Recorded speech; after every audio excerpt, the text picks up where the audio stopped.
my pleasure to introduce Mrs. Liz Ekblad, a Tribune teacher, Whitford Academy. She is going to present to you something incredibly useful and enjoyable during the lesson. And if you don't believe me, tough. Diagramming the faith.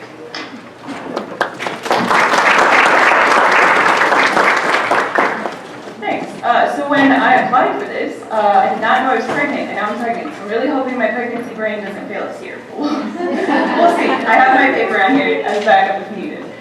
So diagramming the faith. So I'm sure by now, at this point in the week, you've heard of the liberal arts. So we have the trivium and the quadrivium. And grammar is within the trivium. So of course, as classical people do, we need to define our terms. So we're going to define English grammar as the science which teaches the forms, uses, and relations of the words of the English language. So how did you learn grammar? I want you to think back to your middle school days. Maybe you learned some in high school. Maybe you didn't in high school. It was all just writing. Your teacher just kept telling you to add more commas, or maybe, like me, you had too many commas.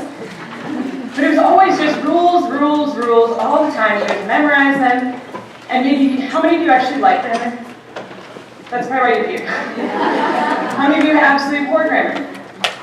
Thank you for being honest. That's good. So, I think when we think back, at least when I think back on my education, I wasn't classically educated, but I went to a confessional Lutheran school. I just learned all these rules, and I always thought maybe we should be asked, now that I've taught it, I think we should be asking why. Why does the comma go there? Why do we capitalize the first word of sentence? Why does the English language do this when Latin does that, or Greek is different? Most of the time, I think a lot of people respond with, it sounds good, or that's just what I was told, or that's what the English book says, or let's look it up on Google.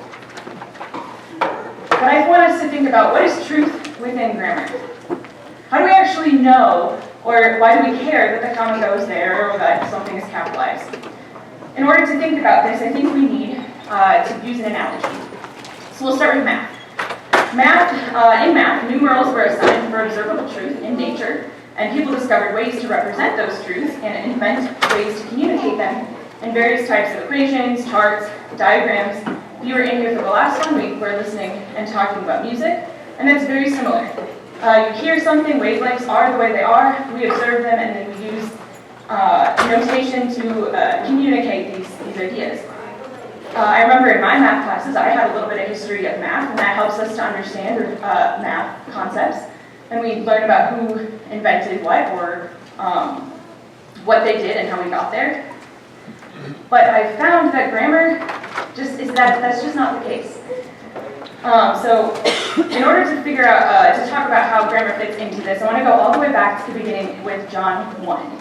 In the beginning was the Word, and the Word was with God, and the Word was God.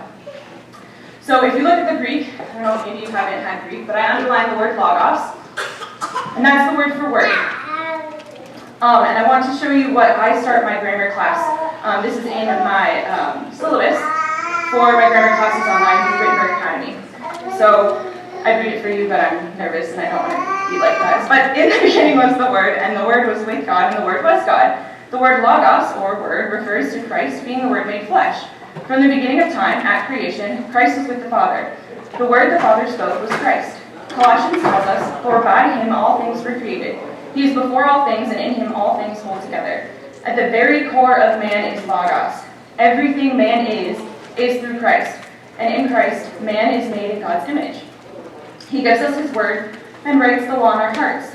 Through the word, the Spirit works faith. This is how we start our grammar classes. I don't start by throwing rules at them or telling them to memorize spellings or seeing where their commas are at or anything like that. This is how we start. Being made in the image of God goes far further than just our appearance and physiology.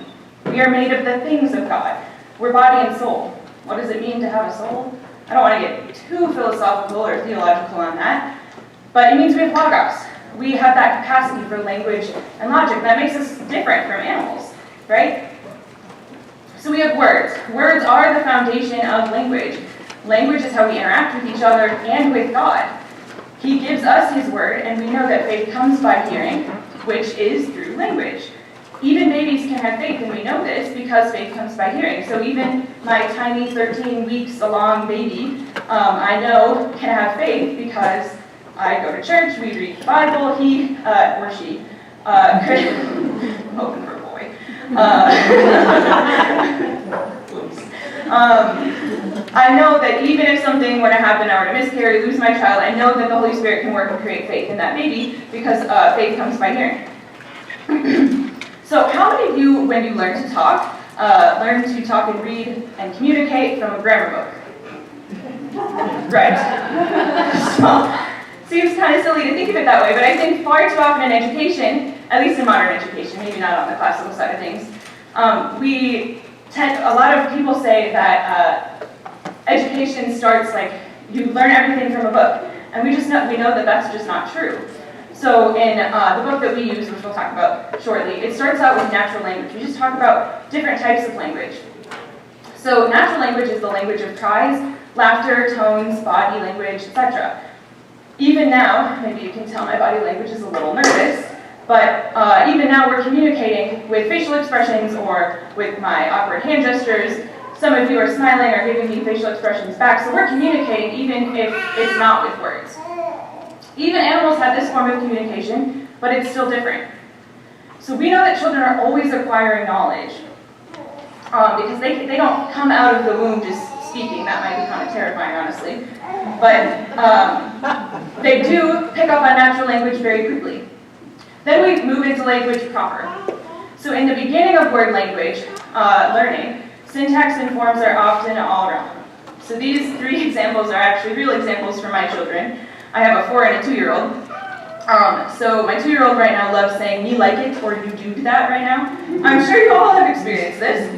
And it always cracks us up. My oldest never had the me like it thing wrong. He had all the proper words, but the syntax was always messed up, and it just makes me laugh. And this is my favorite example. He would say, I don't know shoes where go is. And I was like, well, you're kind of Latin, I guess. Like you got a verb there at the end, I don't know. But his syntax has improved, I promise. But as a parent, you know not to say back to them like, oh, me like it too. You speak to them like you would speak to an adult because you understand that a child has that capacity and understanding for language. In the same way, they are picking up on what you say even before they are physiologically able to speak words. So if you have children or if you've experienced, or you have experience with young kids, you know if you say, hey, go pick up your shoes, they can crawl or walk over and pick up their shoes and bring them to you, even though all they can say is mama and dad, right? So they're understanding that word language because they have that logos, they have that logic, and they're made in the image of God. One of the things that I think we need to debunk is the idea that English is just a silly language with all these crazy rules. We hear that really often, and maybe you've said that before, I used to say that, but the further I got into it, I thought, well, this can't just be something where we took words, threw them up, and pretended that these rules make sense and then it all works. It had to come from somewhere. We have to figure out why English is the way that it is, because it often does seem kind of crazy and odd. If you think about it, realistically, English is purely phonetic. If you know all the languages from which it derives and understand the patterns which it follows from each of those languages. So for probably all of us, it's not really purely phonetic, unless there's one of you in here that knows every language, that'd be helpful. But if we understand the background of English, we can understand the patterns and rules that they follow. You know, we have things like I before E, except after C, and then you have all these examples where that doesn't follow. But if you understand the history of where those patterns are coming from, it starts to make a little bit more sense. So in order to best understand English, we need to understand its history and influences. I think that grammar education ought to include the history of the English language as a whole. So this includes the Tower of Babel, Pentecost, Latin, Greek, Old English, all the way to today. And now obviously we can't talk about the history of today until it's further on into the future, but we can still talk about what we're observing and experiencing. A great joy about teaching online with so many students with Wittenberg is that we're from all over the country. And so we take a dialect test. And I'm from Wisconsin, so I say bubbler, when most of you think you're like, what's a bubbler? Like a drinking fountain, perhaps, you've heard of it. But everybody has these different ways of saying different things that I didn't even realize existed until we started talking as a class. And so it's really cool to see the different influences of all these students from sometimes even across the world if they have missionary parents. And so I found it's very important to teach them the history of English, the English language, to help them to understand this language as a whole. Because grammar is not just rules, rules, rules. And how are we to know what is truth within language and grammar, especially when many things aren't neatly spelled out in God's word or creation regarding these things? Math seems to have more order. Music seems to have more order. And it makes sense where it comes from because we can observe it in nature or we hear it. But grammar and language is always changing, so how are we supposed to know what is true? How are we supposed to figure out who made up these rules and why should I have to follow them? Maybe that's the middle child in me being a little, what's the word? See, pregnancy brain. What's the word when you're, you know? Whatever. Pugilistic. Rebellious. There it is. Okay. Told you this is rough. So how do we know what is truth within language and grammar when language is constantly changing? Who dictates those changes? Which changes do we adhere to, and which do we speak against? When I took some classes in college, we talked about different, grammar associations or whatever. But why do we have to listen to them? Because what they're doesn't really make sense, right? Well, us classical folk love to go back to the sources, right? We've talked about this week. And if you haven't heard it, I'm sure you will throughout the rest of the week. So we know we absolutely know the value of the unchanged, the original, going back to the good stuff. But is the changing always bad? I think sometimes we get caught up in not wanting any change. And maybe it's the German Lutheran in you or something like that, because that's me. But I don't think the changing is always even good or bad. Maybe change isn't moral, change just is. And we have to approach these changes with the morals and the truth that we know and the faith that we have. And the funny thing is, we often argue about all of these things in modern language, which is language that has changed to what it is now. So we have to make sure we're not also talking in fallacies. Some things changing, we know is entirely unhelpful, and we're going to talk about a couple of those things shortly. But some changes we can't always help. They're natural, and they happen, and often they happen without thought to what is changing, which could also be very dangerous, though, if we're accepting changes that we don't realize have bad influences in the past. So the woke culture, is delighting in the attack on language. And it always has for all of history, but I think it's more obvious now than ever. The worldly evils have always skewed language and abused the gift of being made in the image of God.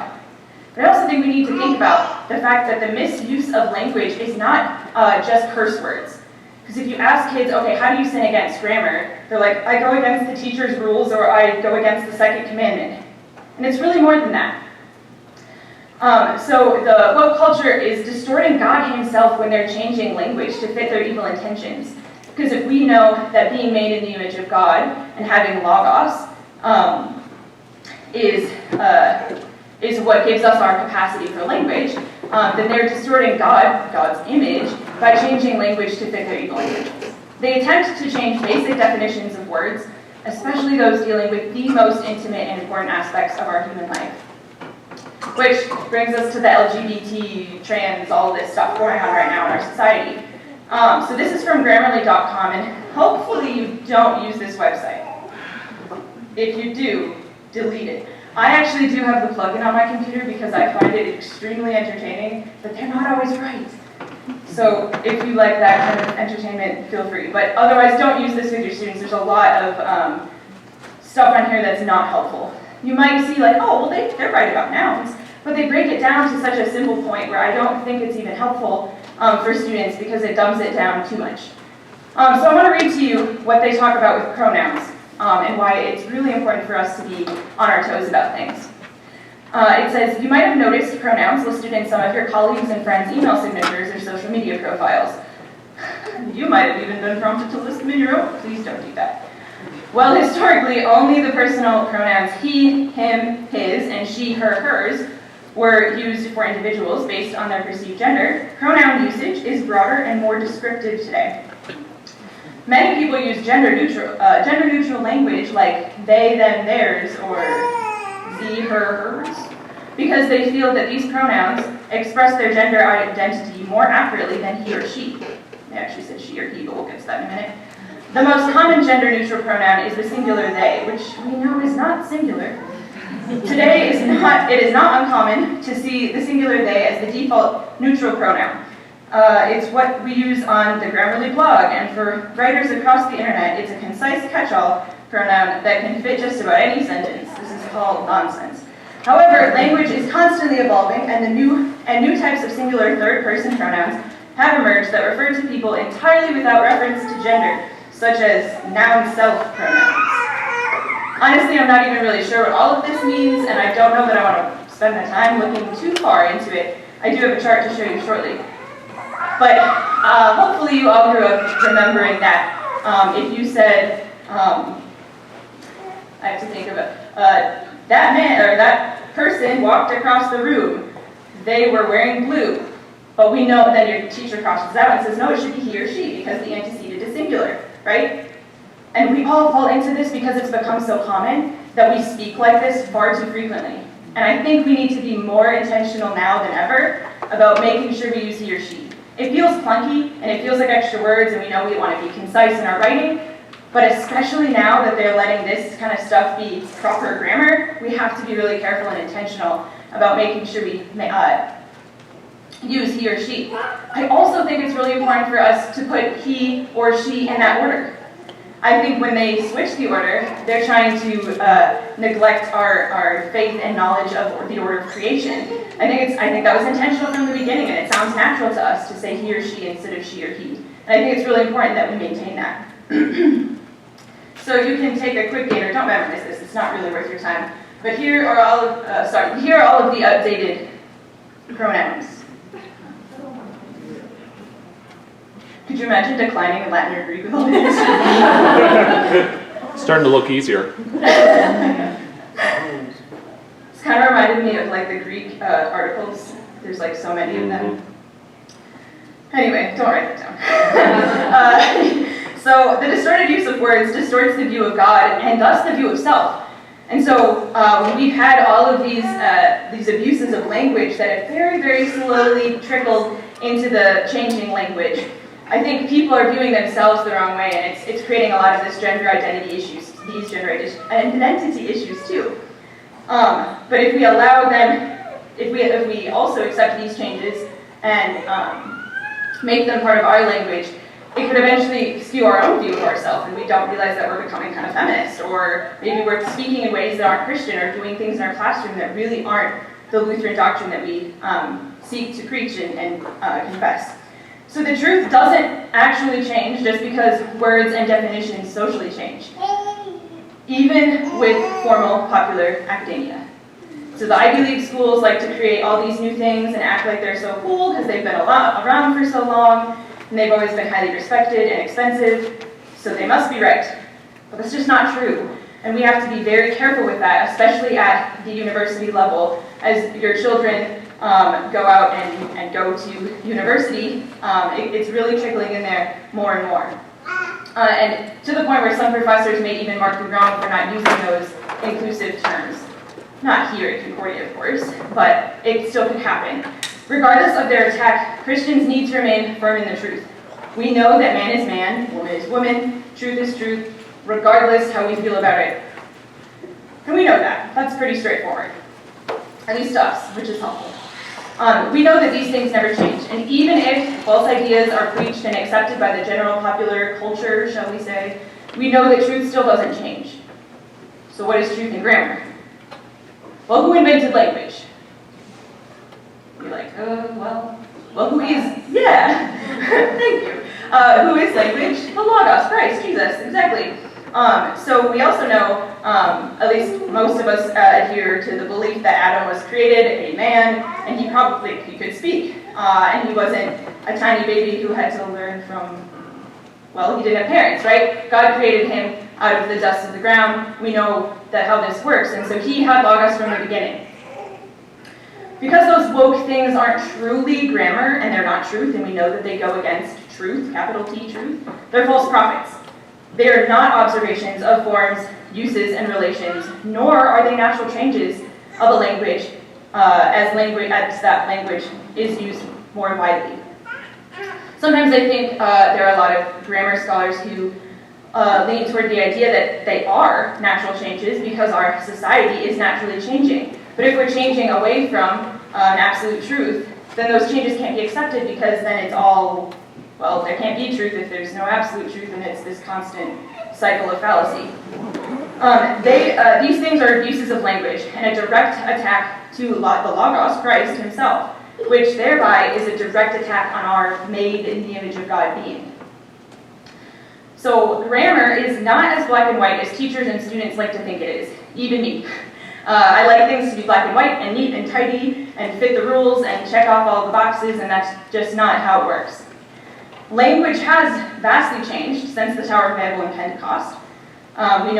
We see this in citations, comma rules, syntax and inflection, versus inflection, spellings, different usage rules have changed. I know when I was in college even, some of the citation rules were updated.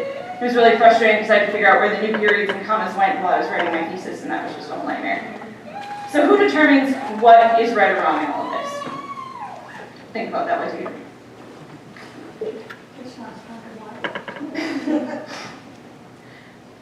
There's that. So grammar, similar to government laws, are to be taken oh man, I have a grammatical mistake, that's funny. Is to be taken with a grain of salt. So following the rules of commas, capital letters, spelling, these are all really helpful because they help us to communicate effectively and efficiently. So that it's not a matter of right or wrong, but it's helpful to follow this outline because of efficient communication. As more people use a language, it is going to naturally change. I don't think there's a whole lot we can do about that. I do love that in our hymnal and our liturgy we maintain some older uses of words.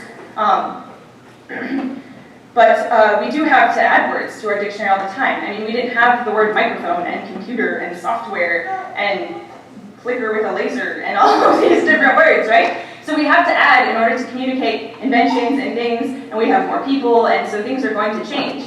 And that's okay, as long as we are staying with the truth and understanding and being, I forgot that word now too, that's okay. But we're really being astute with what these changes are, and we're not letting those small things slip in there. We follow traffic laws for effective and safe transportation, but we don't adhere to abortion laws, right? So if you can make the connection between government laws and grammar rules, I think it's really important for us to think about that. There are certain government rules we know are completely false. It's against the truth. It's completely against our faith. And so the same goes for grammar, and that's how I think we need to think about it. And many sentences in Luther's Small Catechism are actually not technically grammatically proper sentences. Does this mean it's wrong? No. It's also a translation, we have to remember. We know what is true within the study of grammar, the same way we know what is true within math or science or music or many other topics. Grammar is learning and observing the way language is used and how it changes, and then applying those uses to man's logos nature in Christ. Grammar itself does not contain truth, but Christians practice and learn these things so that they can be good stewards of the gift of language. It's all about stewardship and good communication and using that gift well. The overall goodness of grammar is that it is a tool by which men are able to better understand and communicate, again, genuine truth, God's truth, capital T truth, like we talk about. Students should memorize, use, and follow all of the American English grammar rules, but every scholar should always be of sober judgment, holding all things against truth, knowing that the devil is sneaking around even into grammar all the time. So it's really important, and that's also where it helps to be teaching the history of languages, especially English, because you can follow where these changes are going and be more attuned to what's happening. In the same way that we say we should know what happened in the past because it's going to repeat itself in the future, right? Same in grammar history. It's the same thing. Though many people may find the study of grammar to be tedious and a needless waste of time, full of endless rules and constant changes, Christians should see the study of grammar as foundational to education and at the heart of man's very being. After all, we can't really communicate any other subject and any other truth within those subjects without having language and grammar to do that. Which leads us to diagramming the small catechism, my actual favorite pastime. Like, it's really fun, you guys. You should try it. The way we speak affects the way we think, and the way we think affects the way we talk. We talk about this in our very first week of Grammar 1 with my students, because it's really important to understand this. So let's break it down. So if the way we speak is affecting the way we think, we need to be careful of the words that we're using. And if the way we think affects the way that we talk, we actually also need to be careful of what's in our head. I think too often we say like, oh, well, just, you know, if you don't have something nice to say, just stay quiet, right? But if you're still thinking about gossip and thinking group thoughts, it is going to affect the way you speak. And if you're listening to music that has terrible language and you're like, oh no, I just really like the beat, it's still affecting the way you think, which is going to affect the way you talk. And there's this cycle, and so it's really important for us to be careful with the media that goes into our brains and our thoughts, because we're going to be speaking and it's going to affect in this cycle where we're going to be falling further and further away from that Christ-like way of living that we really seek to in faith. And so we may know this as parents, right? I think sometimes I fall into this trap a little too often where it's like, okay, my kids have to watch really good stuff, but I can just filter out the bad, so I can watch whatever with friends or whatever on the weekend and it's not a big deal. But it really is. It really does affect how we think and talk. The words and syntax we hear often affects the way we speak, even if we don't realize it. I don't know if you've noticed maybe when you're in college or maybe you listen to a podcast or read a book and you start using certain words or syntax that the author or the speaker used and you're like, oh my goodness, what is happening to me? That can be a good thing if you're inputting good media, right? My kids use really big words all the time and my parents think it's hilarious. Now being here, I've noticed a lot of your kids do too, which is really awesome. Like, hey, we fit in here, husband. They're always like, wow, why do your kids speak such amazing sentences? And I'm like, well, because we talk to them like they're an adult, like we talk to them like they're human, because they are human. We read them books, because that helps them to figure out how they need to speak and think. So good and true words and word order are essential to the Christian's thought and speech. That's why your pastor, he should, I'm sure, and he does, takes time to study and write his sermon, because it's really important that he chooses good words and word order in order to communicate what he is intending to. All vocations need good stewardship of language, all of them, even just the stay-at-home mom. It's absolutely necessary that you're talking well with your children. We're going to get back to vocation in a second. So I think that grammar curricula are often lacking on a focus of the unity of knowledge. I think sometimes we'll throw in a Bible verse or we'll throw in like a history fact, but it seems to be like, okay, we're learning all of this stuff and it all goes together. Now quick, learn the grammar so that we can insert it over there. And it seems like we take the grammar and we kind of pull it out and we'll use it later, but while teaching those rules, I'm not seeing a huge unity of knowledge. Now, if your school does that, I would absolutely love to hear about it, so please stay after. Grammar ought to be taught so that students understand the unity of words within sentences and appreciate good writing, while also using applicable and important texts to support that unity and understanding. So these applicable and important texts ought to be historically impactful sources, primary sources, doctrinal writings of the faith, etc. So in my grammar classes, I use Reek and Kellogg's Higher Lessons in English. At first I was skeptical, but Mrs. Benson told me to give it a shot, and I have fallen in love and I will never change. So that book was last published in 1904, and it is still amazing. I would not go to anything else. In their book, like I said, we started at natural language and language proper, and then we add phonics. Now there's other just less graded lessons in English. Higher Lessons is for middle school, so that's what we're using it for, because I have 6th, 7th, and 8th graders. But in there, they emphasize lingual office and function, and I think that serves us really well in our dealings with language as Christians. So we look at our lives in terms of vocation, and in the book, we talk about words as having an office in the sentence.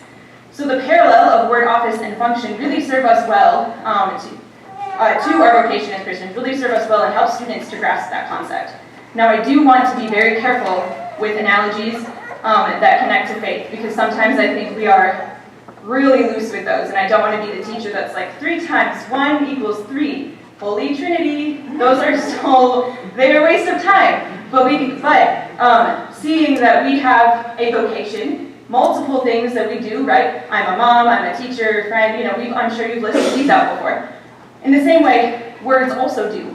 So if they can see that a noun has the office, job, vocation, subject, direct object, object of the preposition, a positive, and many more, they then can connect and digest these ideas in comparison to the many ways that God can use us to do his work. I found this actually really helpful, but I always tell them, don't take it too much to heart. It's not like God is using this noun intentionally or something crazy like that.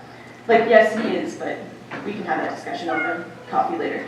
So this is how I start. We take a sentence and we parse it out, and parse in Latin means to break down into parts. And so I just took a really simple sentence to start with. I write words with a pencil. And so the first thing I have them do is figure out what is the subject and what is the verb. That is the most important thing. And so here we have I as the subject. I should backtrack. So first we figure out what part of speech everything is in the sentence, then we'll go to subject, sorry. So we have pronoun, verb, noun, preposition, adjective, noun. You see that on the top there. Then we break down what each word is doing. What office does it have in the sentence? So we have the subject is I, which is a pronoun. Right is the predicate verb, and we call it the predicate verb in my class because there are other verbs that are going to come up later. And so if they can understand that this is the main asserting verb that starts out the predicate, usually, then it helps them when we get to verbals later on, like gerunds and participles and all that.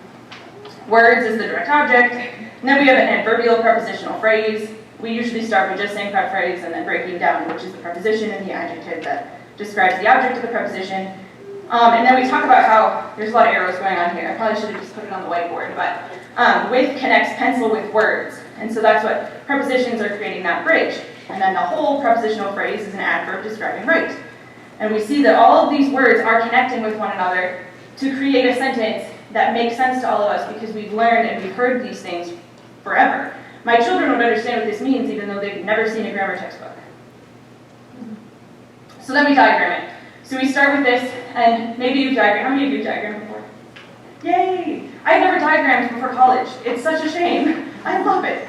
So we start with this main sentence line, right? And everything is going to connect back to that. And so that's what we tell the students. And I say, okay, start with the subject. And we write it down. Now we have this perpendicular line that descends below. And then everything before it is the subject, everything after it's the predicate. You know how this goes. Then everything related to those words must stay within those confines. So then we have the perpendicular line that does not descend below that main sentence line. To the right of it, we have the direct object. And then all the modifiers are going to connect within those lines to modify. And so we go through this whole progression, right? And it creates a picture and shows the connections of those words and how they relate to each other. Some of the time, though, it's not going to be this beautifully, nicely laid out, I write words with a pencil. It doesn't always look like that.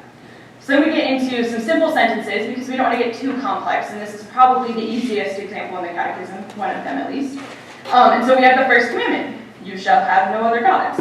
And it always cracks us all up that it says you shall have gods at the heart, but we get over it as we learn more. They also love putting questions all in different order, because that's how it works. Then we have a compound verb there, and multiple prepositional phrases, and so this is a really basic one. That's right at the beginning, right? Then we get, here's the close of the commandments. I just threw it in there because it's beautiful. Just wait, there's many more. I love this. This is the most complicated. So I've never really thought about the grammar of the small catechism, and then this, you memorize the 6 chief parts by 3rd grade, or maybe whatever your church did. That's what my church does still. The second article of the creed, meaning, I believe that Jesus Christ, your God, the Father, and so on. I didn't realize that whole thing is one sentence. Did you know that? Yeah. Oh, you analyzed it. I'm proud. I love that. Okay. It's one sentence. So usually what I do is I either have my whiteboard or a piece of paper and I write out the sentence and then I start parsing it. And I'm writing and I can't find the period. And I'm like, did I mess up somewhere? So working on this diagram, it took me hours. And I had to put it away for a while and come back, and it was just nuts. So I think probably over the course of the year, I finally got it, and tons of texts to Mrs. Benson begging for her insight. So I want to show you, though, why this is so beautiful, not because of the hours of work I put into it, but because of what it actually shows us. So we're going to go through all of these, break it down. But at the very heart, can you see that? Ish? Okay, cool. So I highlighted it right at the top. It says, I believe Jesus Christ is Lord. That's foundational to the second article and to our faith, right? But then we break it down, and so I did zoom in. So I believe that Jesus Christ, true God, the Father from eternity, and also true man, born of the Virgin Mary, is my Lord.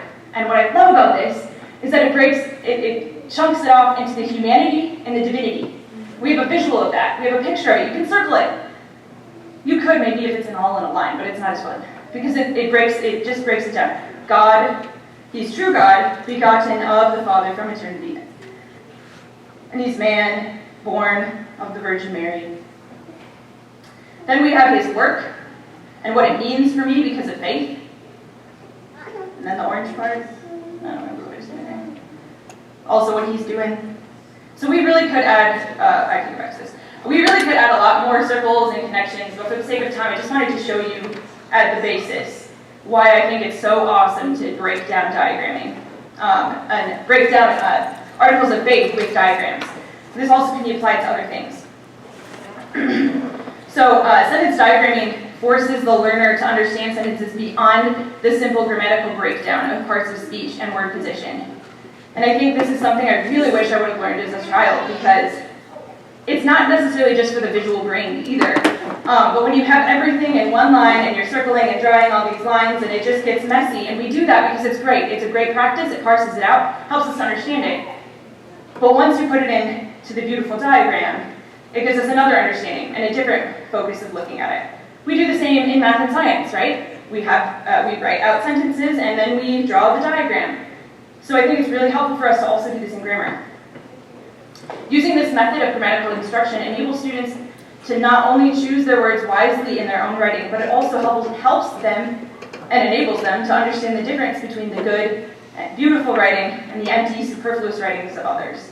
So we started a Grammar 3 class now at Wittenberg, which is teaching just some more basic writing stuff and ideas. And what the students don't know, don't tell your boys yet, they will write their paper, and then I'm going to have them diagram out their thesis and their main topic sentence in the paragraphs, because I want them to see, is your syntax helpful? Are your words connected? Does it make sense? Is this all coming together? Hopefully they remember all of their diagramming. We'll see. When applying these concepts to history, students who parse and diagram primary source quotations learn of the complex and intentional word choice of the authors. Examples of this could be the Declaration of Independence, the Magna Carta, obviously Luther's Small Catechism, which arguably could be a secondary source if you really think too hard about it. But various Shakespeare soliloquies, all of these things. I think the Constitution would be a great one to break down too, and especially the Declaration. We did that in college, parts of the Declaration. And you really have an appreciation for the intentional word choice that these authors had. It's very important for us to understand that, because I think it's easy to just throw words on a page, edit it, and turn it in, especially when you don't have to handwrite it anymore, so you can do it at 80 words a minute or whatever. So diagramming Luther's Small Catechism has served both my students and me in very deep and helpful ways. I never thought that I would do this. I had no idea what sentence diagramming was 10 years ago even. But the words of the catechism are the doctrines of the faith, and the more we can understand them instead of just rattling them off, the better we are, and the more we can utilize them well. We know the importance of this writing because we teach it to our children. We memorize it, learn it by heart, is what our church calls it. We recite it, we discuss it, right? We're using it all the time, so why not apply it to our grammar lessons and make those connections more deep and meaningful? Breaking down the text grammatically and using sentence diagramming as a tool, we are able to understand the intentionality of word choice and placement in a better way. Grammar ought to be taught so that the students understand the unity of words within sentences and appreciate good, beautiful, and true writing, using applicable and important texts to support that unity and understanding, which I'm sure a lot of you have done that. The hard part, this is the easiest example, is that sometimes a translation can be kind of tricky to break down the grammar. So in this one, the sixth commandment, we should fear and love God so that we lead a sexually pure and decent life in what we say and do, and husband and wife loving on each other. So my struggle with this, looking at it, was, well, other sentences in the catechism had commas that I didn't think were necessary or really run-on sentences, and I just wasn't sure how to break this down. And so we had to go back to the original German to try to figure out what we were doing. So this is just my super rough translation because I have a book that parallels all of them, but I just thought this would be easier. So we should fear and love God so that we live chaste and disciplined or modestly in word and work, and in marriage to love and honor one another. So I looked at and I parsed it out in the German, and I thought about it, and then I was better able to diagram it. Now sometimes though, students and others also look at this a little bit differently, and so they'll say, well, I actually thought of it this way. And I've had students change my mind before because they see it in a different way, and I've stared at it for far too long. And sometimes it's hard because you have to almost create a new idea. So if you look at the really complex part, body and soul, eyes and ears, so all of those ands were really important. They were crucial, obviously, or they wouldn't have been there, both in the English or the German. So we break them off and it looks kind of goofy, but I think it's cool. So we also have a grammar club that meets once a month, and we just diagram random things. So we did the first sentence or so of the Lord's Prayer, and believe it or not, I actually have students come to this really excited. There's baptism.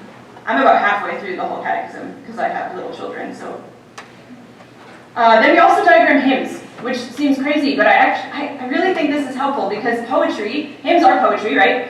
And I have an obsession with poetry, or with hymns and with music, so it's really nice to combine all of those. I also teach music in person where I live. So here's just one hymn. Sometimes the children will email me a hymn that they want to do. Sometimes it's just whatever my first and second graders are obsessed with at the time. We did this during Christmas time. Feed Thy Children is a great one that we're always singing. Not on Zoom, but in my classroom. And of course, a good one. So, I don't know if you have any questions or thoughts. Oh, I didn't go over time. All right, cool. I did when I was practicing. You can also email me freely as you wish. Maybe you've had me, or your children have had me at Wittenberg. But I really love to share and to talk and trade ideas. But any questions?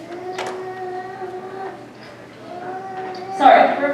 Yeah. Are you going to publish a book so that we can see the diagrams of the catechism? Yes, please. I keep telling Mrs. Benson that's my 10-year goal, and I told her that 4 years ago. 6 years. Deadline. I'm pregnant. No, I really want to. And I'd like to create some sort of workbook or something and keep expanding. After this, I want to go through the Athanasian Creed and maybe even the Augsburg Confession. I don't know, I think it's cool. It's really fun. And there is a website actually, it's called letsdiagram.com.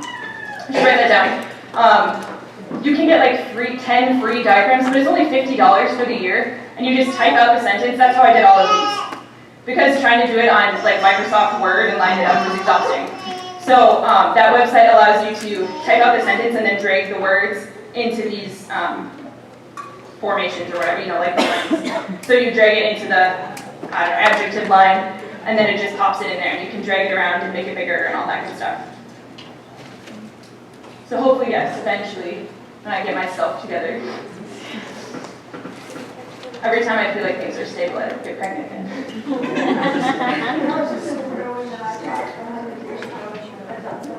You look amazing. It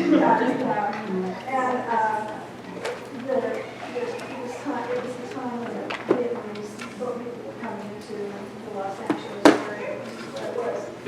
And those kids like to be so precise in their diagram when they get out their protractors. And their lines, perfect angles, perfect. They just absolutely love the woman. Yeah. That's amazing. It was. Oh, that's cool. I do have some kids, maybe there's an example in here. But made flesh, right, that curved line, they'll write it in cursive, all curved. I love it. It makes me happy. Any other questions? Yeah, please. You didn't really talk about phonics. But Yeah.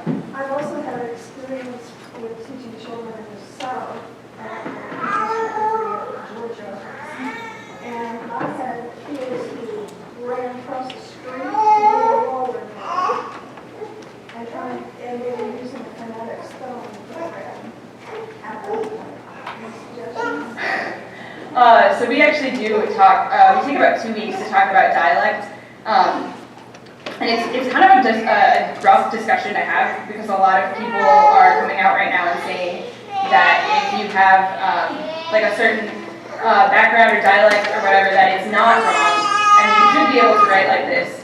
But then it creates a miscommunication, and it's almost going to become a new language in the future, I think, especially those who had like slave parents.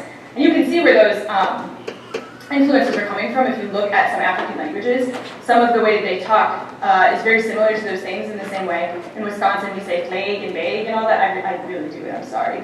But it's because of those long vowels in German. So we still, what I'm trying to encourage, because I do have a student, not at Wittenberg, but at my brick and mortar school, that he comes from Milwaukee and he speaks very much like that, but I'm like, you still have to write like this. We can talk socially, that's fine. I'm not going to tell you to change your heritage because that's a whole different discussion for another day. But it is really important for us to have that same communication. And so are they learning the phonics like from, is it like a local thing, or are they just reading it and saying it wrong? It's in their speaking language. Okay, yeah. And so trying to teach them phonetic spelling doesn't work because they don't say street, they say street. Oh, I see, okay.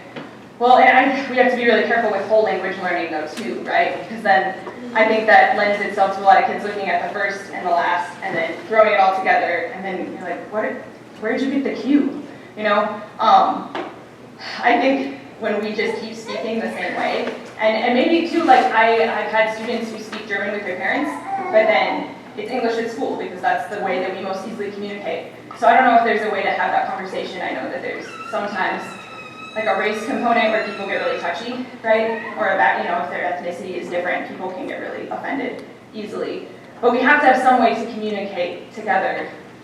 So I guess maybe it's just one of those things like, well, if that's your home language, here at school we have to have this language for effective communication. Yeah? I think, I was kind of thinking about what she was saying, and it speaks to things like conversation and diagramming and everything too, that the way spoken language is not identical to written language. So I know, like, in our home, when we teach phonics, we use the phrase think to spell for spelling all the time. Oh, yeah. So whether you say a word, however it's written or not, we think to spell it this way. The same way, there's a lot of how we talk. I mean, in conversation, we don't use complete sentences a lot. Yeah. But that wouldn't make that an acceptable thing to write. And when you do something like diagram, it makes it very obvious. Like, oh, yeah, I never put a verb in that font. But just being able to separate how we chat with each other from formal written language as literally not the same, and that's okay. You're totally right. Yeah, and I mean, I say like, hey, I'm gonna go to the store. I would never write that. But I think it's really interesting. So I grew up, I didn't have a cell phone or whatever, and then my first phone was like my babysitting phone. I am pretty young, I'm sorry. And so I did have the flip phone where you have to press 1 3 times to get to C or whatever, and you had to paper text and all, you know, it was longer than so many characters. And so that's where you got like the CUL8R, right? Because it was so much easier and cheaper. So I think it's weird that now that we can all type really fast and move our thumbs and, you know, at lightning speed, that we are still doing that. I think it's really weird because now I've seen students write like that. And so I think we have to be very careful with that. So I don't really use that text talk anymore unless I'm doing the thing on my watch and I'm in the back of church like, husband, help, you know, because I don't have my phone. But I do think we have to be intentional, maybe even telling our kids like, that's not real, don't use that. It doesn't take that long to type it out. Yeah? Could you speak to the issue of the devil removing words and concepts from our language, such as you use the Sixth Commandment. I teach at a school where we retained the 1943 Catechism. Thank you. It wasn't my decision, but it's a good one that I'm happy to teach around. The word chaste We don't have to put the idea sexually pure in front of our students. The devil has removed the word chaste and chastity from our language. But that's a very, how many middle school vocabulary lists is that word going to appear on? We all, so in my teaching, because I've had a fairly decent education and a fairly good memory for words, I have had over many, many years to labor over using very specific, very nuanced, very niche words to get a point across, so I am very careful to say one thing but not the thing next to it. This is a stump speech that my students hear from me a lot. I tell them every time I give them a word to use, that's another crayon in their box. Yeah. You can draw a picture of a tree with 8 Crayola crayons from your kindergarten school supply list. But the quality of the tree that you are going to draw, is it going to be lifelike or is it going to be highly stylized? Yeah. The more colors you have, now I'm not good with drawing, I'm not good with crayons, I'm not good with colored pencils, I'm a photographer. I deal in millions of colors. Right. So does my language. Yes. The problem is, I get told by administrators and teachers and parents, you use too many big words. Okay. I want to smack them around. God forgive me. Oh, I applaud you. Please, if you have any words of wisdom, to bring those two worlds together. Keep writing papers and articles and collecting them and giving to your principal, but maybe not passive aggressively. Okay. Sometimes I feel like I'm kind of like goofy and sarcastic in general, and if I give my principal to be sure, since I've worked in classical Lutheran education, I have never had that. Okay, maybe once be an issue. Sure, yeah. Okay, so my brick and mortar school that I teach at in Wisconsin is not classical. We're a very confessional Lutheran school, so I'm like, just be classical already, and it drives me crazy. But we do things like that too, where like a very intelligent professor, it's like, well, you're just arrogant and you think you know everything. And I'm always like, but what if they actually do know everything? Uh-huh. You know, like maybe they don't have an attitude, maybe they're just actually right, and you're offended because you don't know. And that's humbling to me because I have like not even close to being able to know everything. And I love this kind of thing so we can have discussions and I can learn. But I think a lot of people struggle because of their own insecurities, right? But I'm glad you're at a classical school now that appreciates that. And I think it's good to, I don't know if you can like dust the sand off your shoes or whatever the phrase is. But how do you have that conversation? Like, well, I want your kids to have a better vocabulary than got and just for everything in their papers, right? That's just, I just use it. I actually have found, this is kind of weird, but since I've had kids and I've had a lot of like personal health struggles and stuff, I haven't been reading as much as I used to, and I've noticed my vocabulary slipping. Even though I listen to like goddesses and issues, etc., and all these amazing things, I've still noticed that because I'm not getting that same media in my head, even if I'm not filling it with bad, I might be using, frog and toad language sometimes because that's what I'm reading more frequently. And maybe some of you other moms understand what I'm saying. So I really appreciate when my kids go to bed and my husband and I just have intellectual conversation because he's got the words, because he reads. But yeah, I guess that is a struggle. And I don't know if there is an answer except to cope with it, if that makes sense. Or just to use your wisdom. I had an administrator tell me I wasn't talking Southern enough. Again, insecurities. Bless your heart. Yeah, bless your heart. Yeah. So I guess I gotta get all the y'alls and everything else, and they're like, I'm fixing to go do something. I was like, are you kidding me? Well, and it's like, well, this is me and that's you. If we're gonna do that, Right. changeable truth thing, like, can't you accept me too? So this is before work came on, so maybe now, well, I can. Well, now if you did that, it'd be cultural appropriation. How dare you? Oh, I know. That's horrible. Any other questions? Yes. Well, that I love about diagramming sentences Please, yes. is you can do it in any subject. Yes. It really, I think, goes to show how the language we're using, I mean, we're using it for all the subjects. I mean, like you said, you talked about cohesion and yay, diagramming. Yes. Yeah, I totally agree. If you have like vocabulary from your science or something, it can help them understand it in a different way. And we know writing helps you memorize and all that good stuff. I mean, diagramming your Bible verses that you're memorizing. It's Absolutely. so good. Yeah, I totally agree.